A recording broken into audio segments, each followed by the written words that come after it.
Primeiramente, eu agradeço ao pastor Jário pela oportunidade, ao pastor Daniel pela confiança. Só que eu tenho uma história engraçada sobre essa pregação. Eu estava no culto domingo e eu já tinha pensado na pregação durante a semana. Eu não sabia que eu ia pregar. Aí Deus me deu uma palavra. Só que eu falei, a próxima palavra eu vou pregar. Onde eu for, eu vou pregar.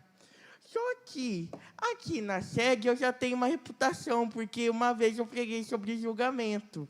Então eu já tenho uma reputação de dar uma chicotada na igreja.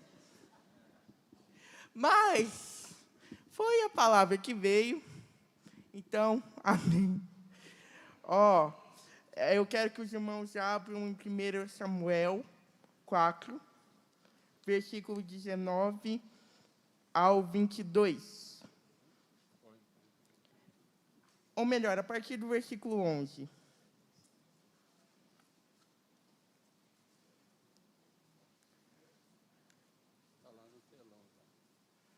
Amém? E foi tomada a arca de Deus, e os 2 filhos de Eli, Ofni e Finéias, morreram. Então correu da batalha um homem de Benjamim, e chegou no mesmo dia a Siló, e trazia as vestes rotas e terra sobre a cabeça. Chegando ele, eis que Eli estava sentado sobre uma cadeira, vigiando ao pé do caminho, porquanto o seu coração estava tremendo pela arca de Deus. Entretanto, pois, aquele homem, ao anunciar isto na cidade, toda a cidade gritou. E Eli, ouvindo a voz de grito, disse, que voz de alvoroço é esta?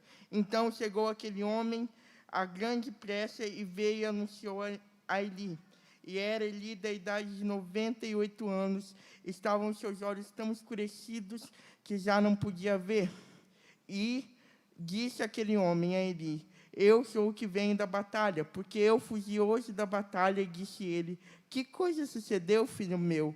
Então respondeu o que trazia as novas e disse, Israel fugiu de diante dos filisteus, e houve também grande destroço entre o povo, e além disso também teus 2 filhos, Ofni e Finéias, morreram, e a arca de Deus foi tomada. E só o 19. Estava sua nora, a mulher de Finéias, grávida, e próxima ao parto. E ouvindo essas novas de que a arca de Deus era tomada, e de que seu sogro e marido morreram, e curvou-se e deu à luz, porquanto as dores lhe sobrevieram.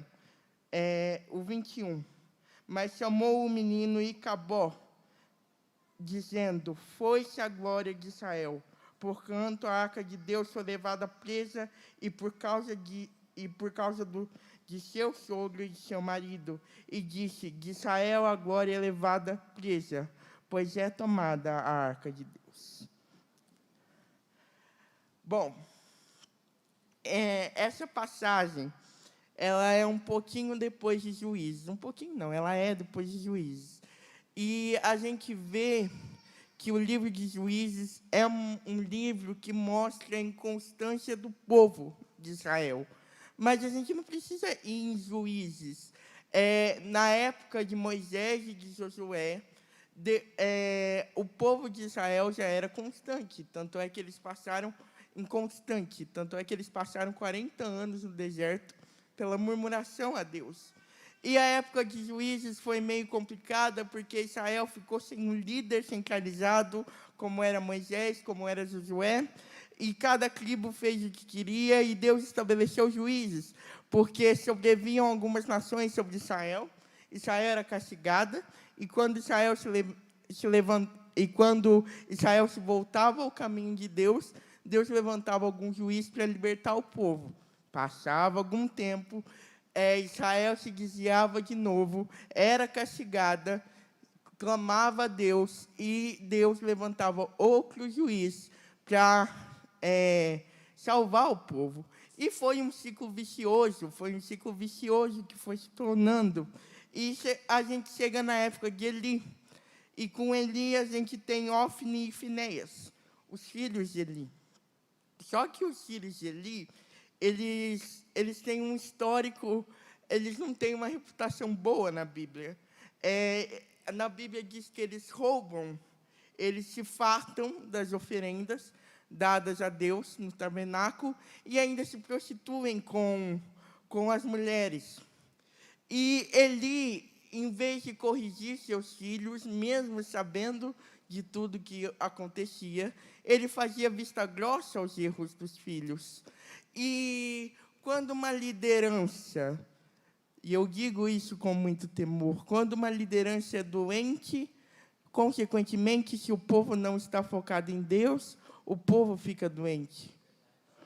Porque Israel não servia especificamente a Deus, ele servia a liderança. Tanto é que, mais para frente, o histórico de Israel, nós vamos ver, em Reis, por exemplo, chegava um rei que era temente a Deus, Israel ficava temente a Deus, mas chegava um rei que era perverso, e Israel se pervertia também. Que fé é essa? E quando nós não estamos firmados em Deus, uma liderança doente gera uma igreja doente. E Israel estava procurando uma desculpa para se ausentar dos sacrifícios, para se ausentar dos compromissos ao Senhor, e a desculpa do tabernáculo foi perfeita, porque havia uma corrupção acontecendo no tabernáculo. E então eles se desviam, e Israel vive um tempo de apostasia e rebeldia perante Deus. Mas eu queria refletir com os irmãos um pouquinho. Quando nós vemos nas cartas de Paulo, quando ele fala em Hebreus 12:2, ele diz: olhando para Jesus, autor e consumador da fé, o qual, pelo gozo que lhe estava proposto, suportou a cruz, desprezando a afronta, e assentou-se à destra do trono de Deus. E tem um versículo muito conhecido, que é 1 Coríntios 11:1, que é: sede meus imitadores, como eu também sou de Cristo. Só que o interessante aqui é que Paulo nunca vai apontar para ele. Ele sempre aponta para Jesus. E Paulo, irmãos, vamos concordar que Paulo tinha todo o mérito para falar: sede meus imitadores, porque eu sou o certo da parada, eu escrevi grande parte da Bíblia, eu tenho comunhão com Deus. Ele tinha todo o mérito, mas a filosofia de Deus não é assim. A filosofia de Deus é: nós diminuímos e Jesus cresce. Amém. E assim continua a obra de Deus. Então, às vezes, nós olhamos para alguma liderança, alguma pessoa, algum cantor gospel, alguma pessoa nas redes sociais, algum pastor de fora que fala alguma heresia, e nós acatamos aquilo para nós. Mas o que eu quero dizer essa noite é que, se você não tem a sua fé baseada em Cristo, e se baseia nas influências, nas opiniões dos outros, você não é um cristão. Porque a primícia de ser cristão, cristão significa pequeno Cristo. Cristão significa ter fé em Jesus. E tem uma frase que minha mãe diz quando comenta alguma coisa de alguém: alguém aconteceu alguma coisa no mundo gospel, e a maioria se escandaliza, e ela fala assim: eles são escandalizados porque eles não tiveram um verdadeiro encontro com Deus. Porque quem tem um verdadeiro encontro com Deus não vem na igreja por causa do Danielzinho, do pastor Daniel, do pastor Carlos, do Misael e de tantos outros. Ele vem à igreja por Jesus. Ele não vem à igreja para agradar pessoas. Você não adora para agradar a sua regente, a sua liderança. Você adora para agradar a Deus, e unicamente a Deus. Então, se você não tem o seu coração voltado a Deus, você tem uma fé morna, não fria, porque você não é constante.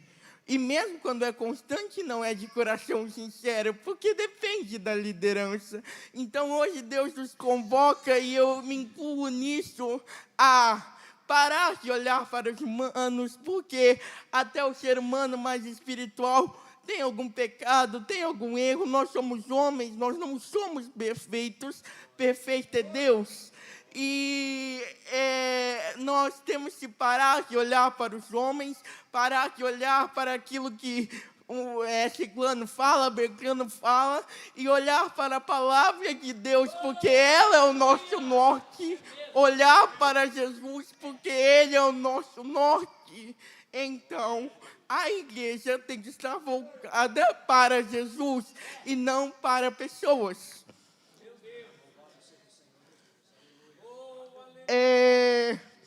E geralmente, quando nós vamos aprofundar na história de Eli, que é diretamente ligada à história de Samuel, nós vemos Ana e Eucana. E Ana era uma mulher de fé. Ela era estéril, vivia num contexto corrupto, mas ela não deixava sua fé em Deus se abalar. E no livro de Samuel nós temos uma das orações mais lindas da Bíblia, que é o Cântico de Ana, que é quando ela exalta Deus. E tem uma coisa interessante: antes de Samuel nascer, cansada das provocações de Penina, ela vai e se ajoelha e se prostra perante o tabernáculo e clama a Deus por um filho. E Ana tem a sua oração respondida e nasce Samuel. O que eu quero dizer é que, mesmo em meio a um contexto de corrupção, se tiver um coração disposto a servir a Jesus, Ele pode transformar o ambiente de corrupção em glória. Nós estamos precisando de pessoas como Ana, como Esdras, que levou o povo a meditar novamente na lei. Nós estamos precisando de pessoas como Raabe, Ruth. Vejam bem, elas não eram novas convertidas, elas não eram convertidas antes, elas viam no contexto de idolatria, mas quando elas ouviram a palavra de Deus, seu coração foi voltado para Deus. E hoje, tanto Raabe quanto Ruth fazem parte da genealogia de Jesus. Sempre que tem um coração disposto, Deus opera no meio do seu povo. Daniel, ele tinha Daniel, Sadraque, Mesaque e Abednego, tinham todos os motivos do mundo para se distanciar de Deus. Eles foram levados cativos em terra estranha, em terra que não adorava a Deus, e eles tinham todos os motivos para se distanciar da presença de Deus. Mas a Bíblia diz em Daniel 1:8 que Daniel propôs no seu coração não se contaminar com os manjares do rei. Ele foi fiel a Deus até o fim. Ele e seus amigos foram fiéis a Deus. E por causa disso, eles converteram o coração de Nabucodonosor. Nabucodonosor declara que só há um Deus no céu e na terra, e esse é o Deus de Israel. E mais tarde, Daniel, na cova dos leões, converte o rei da época com o seu testemunho, que agora me fugiu o nome. Dario, obrigado. E ele converte Dario porque ele era fiel, ele orava, e muitas pessoas não concordavam com isso. Então ele é denunciado pelos ajudantes do rei. Só que Daniel vai tranquilo, e à noite o coração do rei se inquieta por Daniel, e quando ele chega na cova dos leões, Daniel está usando um leão de travesseiro para dormir. Aleluia!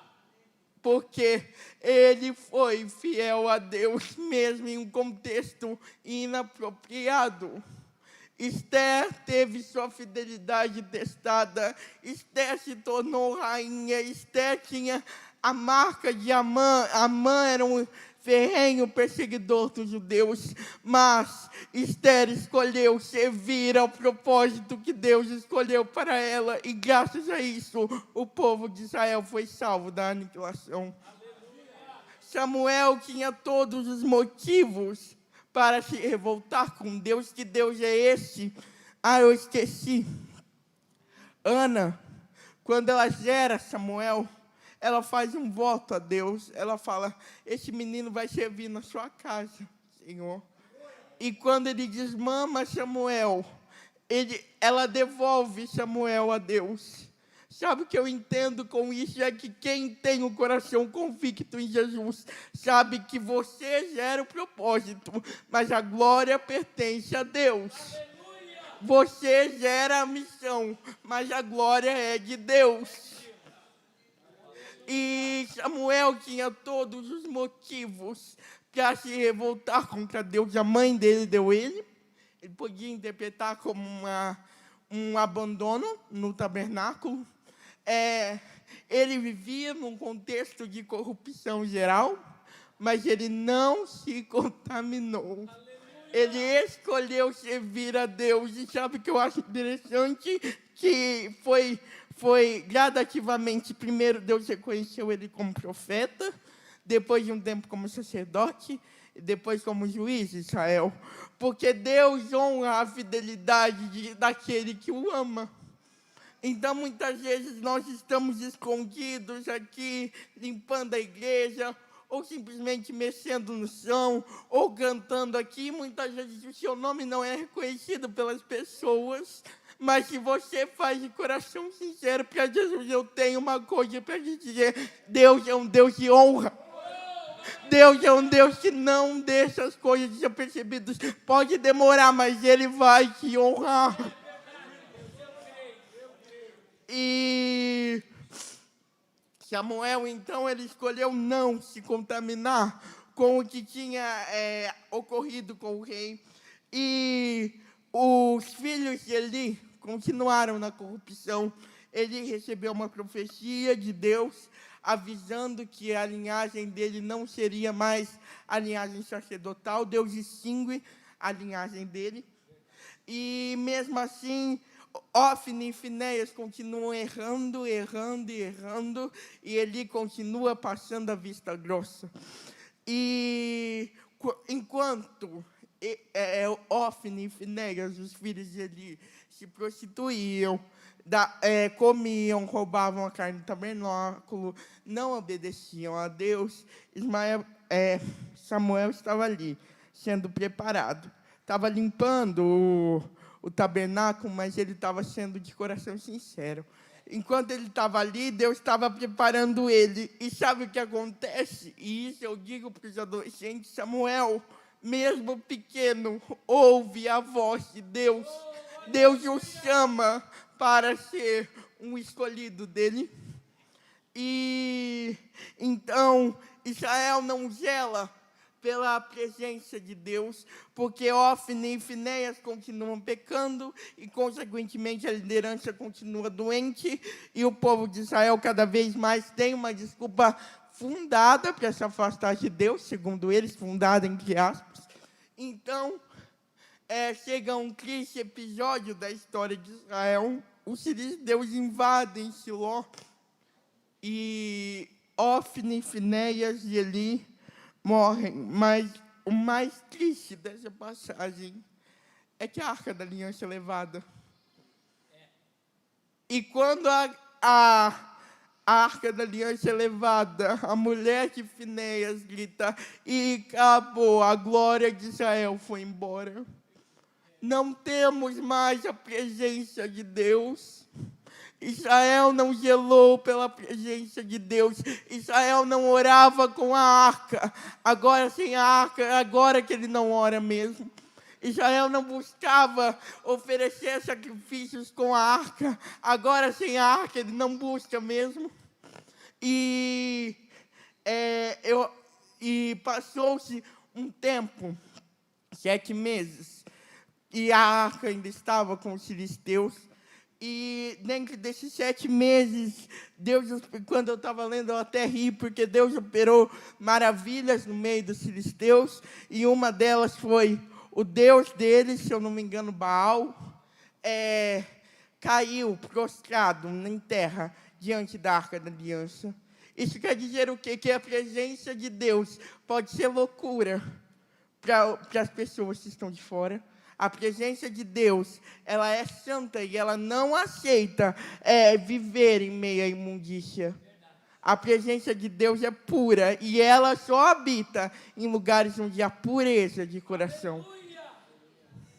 Então, quando nós estamos perante outros deuses e desafiamos a Deus, Deus mostra que quem tem poder é Ele, quem tem domínio é Ele, quem é o rei continua sendo Ele, e os ídolos caem por terra perante a presença de Deus. E os filisteus são assolados por pragas, e eles falam, meu Deus, nós temos que devolver essa arca. E depois de 7 meses, a arca é levada de volta a Israel. E no capítulo 7 de 1 Samuel, é uma passagem muito bonita, que diz que a Arca da Aliança voltou a Israel. Israel queria se arrepender. Israel reconheceu o erro que ele tinha cometido. Israel reconheceu o seu pecado. Versículo 3. Israel, a multidão falou a Samuel. Samuel falou a toda a casa de Israel, dizendo, se com todo o vosso coração vos converterdes ao Senhor, tirai dentre vós os deuses estranhos e os astarotes, e preparai o vosso coração ao Senhor, e servi a Ele só, e vos livrará da mão dos filisteus. Então os filhos de Israel, dentre si os Belaíns e Astarotes, tiraram dentre si os Belaíns e os Astarotes, e serviram só ao Senhor. E disse mais Samuel, congregai a toda Israel em Mispa, e orarei por vós ao Senhor. Quando os filisteus sabem disso, eles armam um motim para atacar, porque quando Israel volta para a presença de Deus, o inimigo não tem poder mais de opressão sobre Israel. Quando Israel volta para a presença de Deus, o inimigo não pode mais subjugar Israel. Quando Israel está conectado com a presença de Deus, o inimigo não tem poder sobre a vida de Israel. Porque quando nós estamos conectados com a presença de Deus, não somos nós que estamos lutando, é o leão da tribo de Judá, o rei dos reis, o senhor dos senhores, ele peleja por nós. E dentre esses, eles percebem isso, e Israel toma uma decisão e diz, clame mais intensamente a Deus. E Samuel tomou um cordeiro de mama e sacrificou inteiro em holocausto ao Senhor. E clamou Samuel ao Senhor por Israel, e o Senhor lhe deu ouvidos. E sucedeu que, estando Samuel sacrificando o holocausto, os filisteus chegaram à peleja contra Israel, e trovejou o Senhor contra os filisteus aquele dia com grande estrondo sobre os filisteus, e os confundiu de tal modo que foram derrotados e diante dos filhos de Israel. E os homens de Israel saíram de Mispa e perseguiram os filisteus e os feriram até abaixo de Bet-car. Então tomou Samuel uma pedra e pôs entre Mispa e Sem, e chamou-lhe Ebenezer, e disse, até aqui nos ajudou o Senhor. Então, quando Israel se volta a Deus, quando ele clama mais intensamente, Deus ouve a oração de Israel, e o Senhor troveja contra os filisteus, e os inimigos saem confundidos, e os filisteus são mortos. E o que antes era e acabou, foi-se a glória de Israel. Agora Samuel diz, nós vamos mudar isso, nós vamos dar uma nova palavra, vamos, em vez de dizer e acabou, vamos dizer Ebenezer, porque até aqui o Senhor nos ajudou. Porque a presença de Deus é o que nos sustenta, a presença de Deus é o que nos fortalece, é o que nos faz vencer os inimigos, é o que nos faz vencer a perseguição. É por causa dela que estamos aqui hoje. e é por ela que vivemos. A presença de Deus, como foi cantado aqui, é o nosso refúgio em meio às tribulações. Porque quando nós voltamos a Deus, em vez de dizer que a glória foi tomada, nós declaramos Ebenezer. Ebenezer, até aqui nos ajudou o Senhor. Hoje Deus convoca a nós a termos uma reflexão e alargarmos o nosso comodismo, a nossa frieza espiritual, a nossa apostasia, voltarmos a olhar para Ele, buscarmos Ele. Tem um hino da Fernanda Brum que diz: quem já pisou no Santo dos Santos, em outro lugar não sabe viver. E isso é verdade, e nós sentimos falta da presença de Deus, mas mais do que nós sentimos falta da presença de Deus, Deus sente falta de nós perante a presença dEle. Ele sente falta de quando você orava intensamente. Ele sente falta de quando você buscava com sede a palavra de Deus. Ele sente falta do louvor sincero que saía dos seus lábios. E hoje Deus nos convoca que, em vez de dizer, Ele acabou de declarar: Ebenezer, até aqui nos ajudou o Senhor.